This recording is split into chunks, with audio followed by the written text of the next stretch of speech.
সবাইকে স্বাগত জানাচ্ছি বিডিভিউজের সাপ্তাহিক আয়োজন অ্যারাউন্ড দ্য ওয়ার্ল্ডে। আপনাদের সাথে আছি আমি সুস্মিতা দাস। সপ্তাহের গুরুত্বপূর্ণ কিছু খবরের বিশ্লেষণ থাকছে আয়োজনে। প্রতিবেদনগুলো তৈরি করেছেন ফারজানা তানিয়া। মার্কিন প্রেসিডেন্ট ডোনাল্ড ট্রাম্পের উদ্ভট পরিকল্পনা এবং এ নিয়ে বেশ কিছু অস্বাভাবিক মন্তব্যে মধ্যপ্রাচ্য নতুন করে উত্তপ্ত হয়ে উঠেছে। বিপজ্জনক অবস্থায় পড়েছে হামাস ও ইসরায়েলের মধ্যকার যুদ্ধবিরতি ও বন্দি বিনিময় চুক্তি। ট্রাম্প বলেছেন তিনি গাজা দখল করে উপত্যকাটিকে সমৃদ্ধ বৈশ্বিক পর্যটনের একটি উদাহরণ হিসেবে উপস্থাপন করবেন। গাজাবাসীকে সেখানে আর ফিরতে দেবেন না তিনি। গাজার ফিলিস্তিনিদের মিশর ও জর্ডানে নিয়ে যাওয়ার কথা বলেছেন মার্কিন প্রেসিডেন্ট। মূলত এর মাধ্যমে গাজাকে ইসরায়েলের অংশ করার ইহুদিবাদী পরিকল্পনার পুনরাবৃত্তি ঘটিয়েছেন তিনি। মার্কিন প্রেসিডেন্টের এসব মন্তব্য আরব ও মুসলিম বিশ্বের তীব্র প্রতিরোধের মুখে পড়েছে। এই পরিকল্পনা নস্যাৎ করার অঙ্গীকার ব্যক্ত করেছে প্রতিরোধ সংগঠনগুলো। পাশাপাশি ফিলিস্তিনিরাও ট্রাম্পের স্বপ্ন গুঁড়িয়ে দেওয়ার প্রত্যয় ব্যক্ত করেছেন।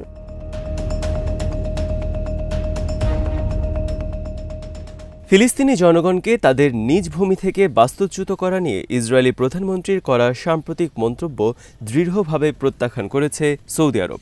নেতানিয়াহু বলেছিলেন সৌদি আরবের উচিত তাদের নিজ ভূখণ্ডে ফিলিস্তিনি রাষ্ট্র বানিয়ে দেয়া, কারণ দেশটিতে প্রচুর জায়গা খালি আছে। এই বক্তব্যের পর মঙ্গলবার বৈঠকে বসে সৌদি মন্ত্রিসভা।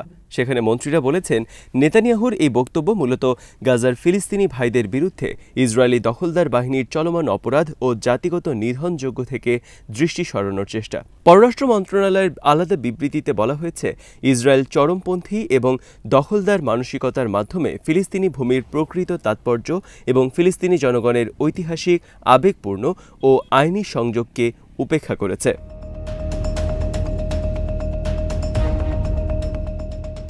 তারা মনে করে ফিলিস্তিনিরা বেঁচে থাকার অধিকারই রাখে না, তাই তারা গাজা উপত্যকাকে সম্পূর্ণভাবে ধ্বংস করে দিয়েছে। 1,60,000-এর বেশি মানুষকে হতাহত করেছে, যার অধিকাংশই শিশু ও নারী। এতে তাদের বিন্দুমাত্র মানবিক অনুভূতি বা নৈতিক দায়বদ্ধতা প্রকাশ পায়নি। বিবৃতিতে আরও বলা হয়, ফিলিস্তিনিরা তাদের নিজ ভূমির প্রকৃত মালিক। তারা অনুপ্রবেশকারী বা অভিবাসী নন যে তাদের দখলদার ইসরায়েল চাইলেই বিতাড়িত করতে পারবে। সৌদি মন্ত্রণালয় আরও বলেছে, ফিলিস্তিনি জনগণের অধিকার চিরস্থায়ী এবং কেউ তা কেড়ে নিতে পারবে না। মিশর বলে আসছে তারা কোনোভাবেই ফিলিস্তিনিদের অধিকারের বিরুদ্ধে সমঝোতা করবে না। সোমবারও মিশরের পররাষ্ট্রমন্ত্রী বদর আবদেল্লাতি ওয়াশিংটনে মার্কিন পররাষ্ট্রমন্ত্রী মার্কো রুবিওকে বলেছেন আরব সরকারগুলো ট্রাম্পের এই পরিকল্পনা মানবে না। মঙ্গলবার ট্রাম্পের সঙ্গে বৈঠকে একই কথা বলেছেন জর্ডানের রাজা দ্বিতীয় আবদুল্লাহ। সংযুক্ত আরব আমিরাতও ফিলিস্তিনের পক্ষে দৃঢ় অবস্থানের কথা জানিয়েছে।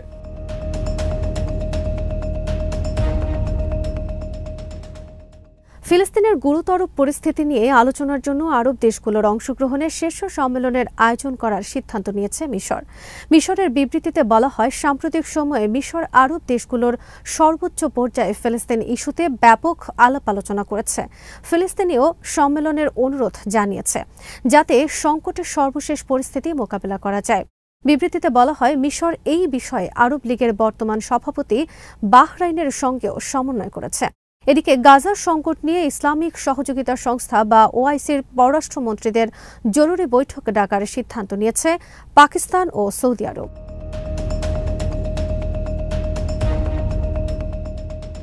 সৌদি আরবের ভেতরে স্বাধীন ফিলিস্তিন রাষ্ট্র প্রতিষ্ঠার ইসরায়েলি পরামর্শ এবং ফিলিস্তিনিদেরকে সরিয়ে গাজাকে পরিষ্কার করার মার্কিন পরিকল্পনাকে উপহাস করেছেন সৌদি শুরা কাউন্সিলের সদস্য ইউসুফ বিন থ্রাদ আল সাদুন। এর পরিবর্তে ইসরায়েলি জনগণকে প্রথমে যুক্তরাষ্ট্রের আলাস্কা অঙ্গরাজ্যে এবং ট্রাম্প গ্রিনল্যান্ড দখল করার পর তাদের সেখানে সরিয়ে নেওয়া উচিত বলে মন্তব্য করেন তিনি। সৌদি আরবের সংবাদ মাধ্যম ওকাজে লেখা এক প্রবন্ধে আল সাদুন এই মন্তব্য করেন। তিনি বলেন, জায়নবাদী ও তাদের মিত্ররা রিয়াদকে নিজেদের স্বার্থে ব্যবহার করতে পারবে না। আল সাদুন বলেন, যুক্তরাষ্ট্রের এই নীতি সার্বভৌম একটি ভূখণ্ডের অবৈধ দখল এবং সেখানকার অধিবাসীদের জাতিগত নির্মূলের চেষ্টার নামান্তর। ইসরায়েলের জন্ম ও বিকাশ সম্পর্কে ওয়াকিবহাল ব্যক্তিমাত্রই বোঝেন যে এই পরিকল্পনাটি জায়নবাদীদের তৈরি এবং তাদের অনুমোদন করা। শুধু পড়ে শোনানোর জন্যই তা হোয়াইট হাউসের কাছে হস্তান্তর করা হয়েছে।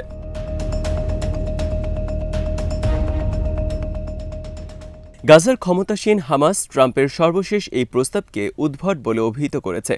সংগঠনের রাজনৈতিক ব্যুরোর সদস্য ইজ্জত আল রিশ টেলিগ্রামে এক বিবৃতিতে বলেন, গাজা এমন কোনো সম্পত্তি নয় যা কেনাবেচা করা যায়। বরং এটি আমাদের ফিলিস্তিনি ভূমির অবিচ্ছেদ্য অংশ।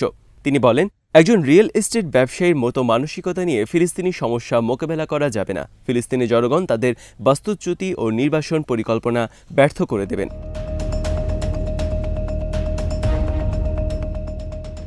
তুরস্কের প্রেসিডেন্ট রিসেপ তাইপ এরদোয়ান বলেছেন, কোনো শক্তি ফিলিস্তিনিদের তাদের মাতৃভূমি থেকে জোর করে তাড়িয়ে দিতে পারবে না। মার্কিন স্থানান্তর প্রস্তাবের তীব্র নিন্দা জানিয়ে তিনি বলেন, হাজার হাজার বছর ধরে ফিলিস্তিনে বসবাস করা অধিবাসীদের তাদের চিরন্তন মাতৃভূমি থেকে সরিয়ে দেওয়ার ক্ষমতা কারও নেই। মালয়েশিয়া যাওয়ার আগে ইস্তাম্বুলের সাংবাদিকদের তিনি বলেন, গাজা, পশ্চিম তীর, পূর্ব জেরুজালেম সহ ফিলিস্তিন ফিলিস্তিনিদেরই থাকবে।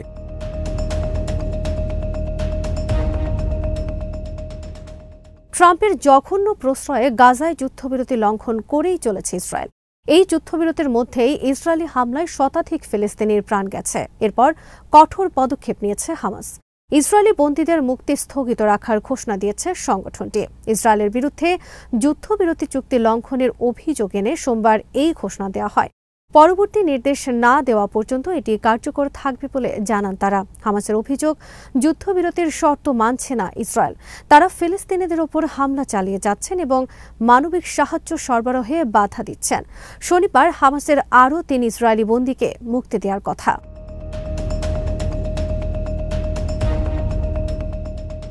চুক্তি স্থগিতের ঘোষণায় হামাসের সামরিক শাখা আল কাসাম ব্রিগেডসের মুখপাত্র আবু ওবায়দা বলেন, ইসরায়েলের কারণে বাস্তুচ্যুত ফিলিস্তিনিদের উত্তর গাজায় ফিরতে বেগ পেতে হয়েছে।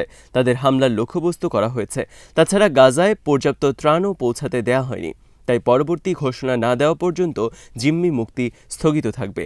হামাসের ঘোষণার পর তেল আবিবের হোস্টেজেস স্কোয়ারে জিম্মি পরিবার এবং তাদের সমর্থকরা ভিড় জমান। সরকারকে চুক্তি মেনে চলার জোরালো আহ্বান জানান তারা।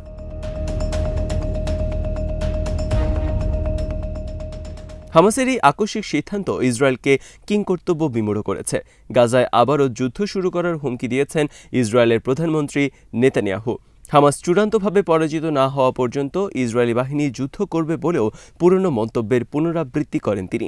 ইসরায়েলি প্রতিরক্ষামন্ত্রী ইসরায়েল কাটস বলেছেন, হামাস এই পদক্ষেপের মাধ্যমে যুদ্ধবিরতি লঙ্ঘন করেছে এবং তিনি গাজা ও অভ্যন্তরীণ প্রতিরক্ষায় সেনাবাহিনীকে সর্বোচ্চ স্তরে প্রস্তুত থাকার নির্দেশ দিয়েছেন।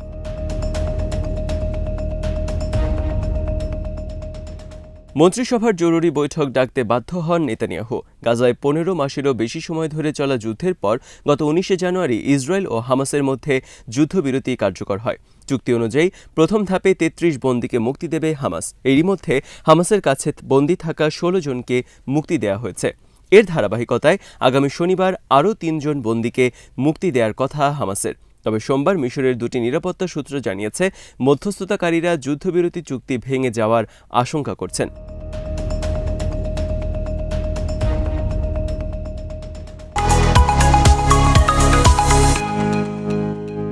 গাজা নিয়ে নেতানিয়াহুর সরকারের খেই হারিয়ে যাওয়ার মতো অবস্থা। ঠিক কি করবেন বুঝে উঠতে পারছে না নেতানিয়াহু। ১.৫ বছরের যুদ্ধে একদিকে ইসরায়েলের কোনো লক্ষ্য যেমন পূরণ হয়নি, তেমনি অভ্যন্তরীণভাবে কঠোর চাপের মুখে পড়েছেন নেতানিয়াহু। গাজা নিয়ে সরকারের নীতির সমালোচনা করে ইসরায়েলের সাবেক জাতীয় নিরাপত্তা মন্ত্রী ইতামার বিন গাভির বলেছেন, ইসরায়েল মধ্যপ্রাচ্যের হাসির পাত্রে পরিণত হয়েছে। স্থানীয় রেডিও কোল বারামার সঙ্গে সাক্ষাৎকারে কট্টর ডানপন্থী এই রাজনীতিবিদ গাজায় যুদ্ধ পরিচালনার বিষয়ে নেতানিয়াহু সরকারের ব্যর্থতার নিন্দা করে বলেন, আমরা মধ্যপ্রাচ্যের হাসির পাত্র হয়ে গেছি এবং আমরা এখনও এটি উপলব্ধি করতে পারছি না। বেন গাভির বলেন, সরকারের অবস্থান হামাসকেই উপকৃত করেছে।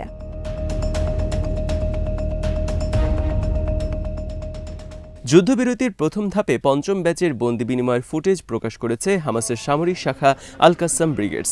এতে দেখা যায়, কাসামের যোদ্ধারা ৩ ইসরায়েলিকে মুক্তির কথা ঘোষণা করছেন এবং মুক্ত ইসরায়েলিরা কাসামের যোদ্ধাদের ধন্যবাদ জানাচ্ছেন। এ সময় এক বন্দী বাকি বন্দীদের ফিরিয়ে আনার জন্য চুক্তির দ্বিতীয় ধাপ সম্পন্ন করতে ইসরায়েল সরকারের প্রতি আহ্বান জানান। অন্যজন বলেন, ইসরায়েলি সরকার এবং সেনাবাহিনী গাজায় বন্দী তার ভাইকে হত্যা করেছে। এরপর তিনি জোর দিয়ে বলেন, মধ্যস্থতাই অন্য বন্দীদের মুক্ত করার একমাত্র পথ। দেইর আল বালার যে মঞ্চে বন্দি বিনিময় অনুষ্ঠিত হয়, সেখানে বিশাল ব্যানারে লেখা ছিল, we are the flood, we are the day after.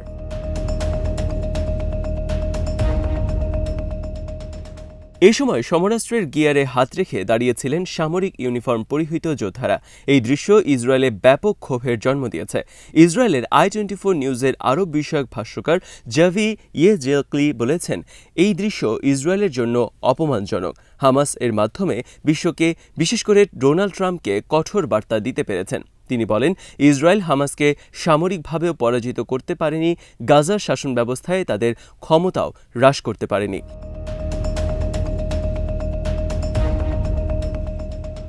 Israeli কারাগার থেকে কয়েক ডজন ফিলিস্তিনি সর্বশেষ মুক্তি উদযাপনের সময় হামাস বলেছে, ইসরায়েলের অপরাজেয় থাকার বিভ্রম কেটে গেছে। এক বিবৃতিতে সংগঠনটি বলেছে, গণহত্যামূলক যুদ্ধে বিজয়ের যেই উদ্ভট স্বপ্ন দেখেছিলেন নেতানিয়াহু, সর্বশেষ পরিস্থিতি সেই স্বপ্নকে ভেঙে চুরমার করে দিয়েছে। হামাস বলেছে, বন্দি বিনিময় প্রক্রিয়ায় যে দৃশ্য দেখেছে বিশ্ব এবং প্রতিরোধ সংগ্রামের আগামী দিনের পরিকল্পনা নিয়ে যে বার্তা এসেছে, তাতে কারও বোঝার বাকি নেই যে প্রতিরোধ যোদ্ধারা জয় করায়ত্ত করেছেন এবং স্বাধীন ফিলিস্তিন নিয়ে তাদের স্বপ্ন বাস্তবায়নের কাছাকাছি।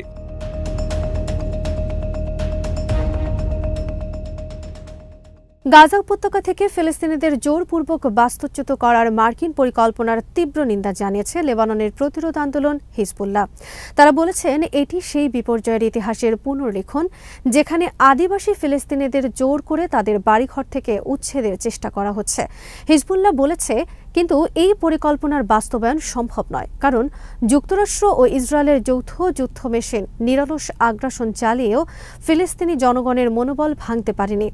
গাজার প্রতিরোধ সংগ্রামকে স্বাগত জানিয়ে লেবানিজ সংগঠনটি বলেছে, গাজাবাসীর অতুলনীয় এই দৃঢ়তা মহাকাব্যিক। ফিলিস্তিনিদের উচ্ছেদ কিংবা নির্বাসিত করার পরিকল্পনাকেও ব্যর্থ করে দেবেন তারা। গাজাবাসীর পক্ষে লেবাননের জনগণের দৃঢ় অবস্থান অটুট থাকবে বলেও বিবৃতিতে বলা হয়। মার্কিন পরিকল্পনা উড়িয়ে দিয়েছেন তার মিত্ররাও। যুদ্ধবিধ্বস্ত গাজার বাসিন্দাদের মিশরে পুনর্বাসন করার মার্কিন প্রস্তাব নাকচ করে দিয়েছেন জার্মানির চ্যান্সেলর ওলাফ শোলস। তিনি বলেন, আমরা কোনোভাবেই গাজার বাসিন্দাদের মিশরে পুনর্বাসন করতে পারি না। জাতিসংঘ মহাসচিব অ্যান্টনিও গুতেরেসও ট্রাম্পের এই মন্তব্যের বিরোধিতা করেছেন।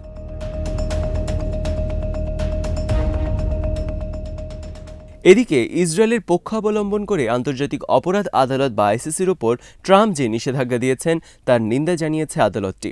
সদস্য দেশগুলোকে এই নিষেধাজ্ঞা রুখে দাঁড়ানোর আহ্বান জানিয়ে আইসিসি বলেছে, ট্রাম্পের পদক্ষেপ এই আদালতের স্বাধীন ও পক্ষপাতহীন বিচার কাজকে ক্ষতিগ্রস্ত করারই চেষ্টা। মিত্র ইসরায়েলি প্রধানমন্ত্রীর বিরুদ্ধে গ্রেপ্তারি পরোয়ানা জারির জেরে আইসিসির ওপর এই নিষেধাজ্ঞা আরোপ করেন ট্রাম্প। যুক্তরাষ্ট্রের নিষেধাজ্ঞার পর আন্তর্জাতিক অপরাধ আদালতের স্বাধীনতা সমুন্নত করার পক্ষে দৃঢ় অবস্থানের কথা জানিয়েছে ইউরোপীয় ইউনিয়ন।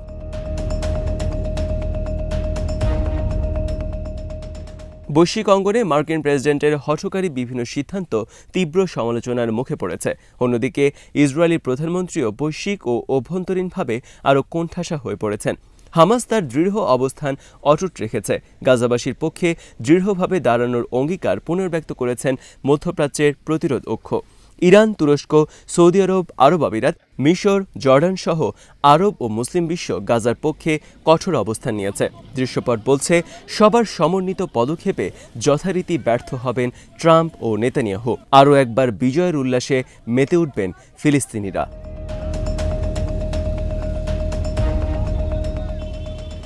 আজ এখানেই শেষ করছে। সবাই ভালো থাকুন, সুস্থ থাকুন আর দেখতে থাকুন বিডিভিউজ।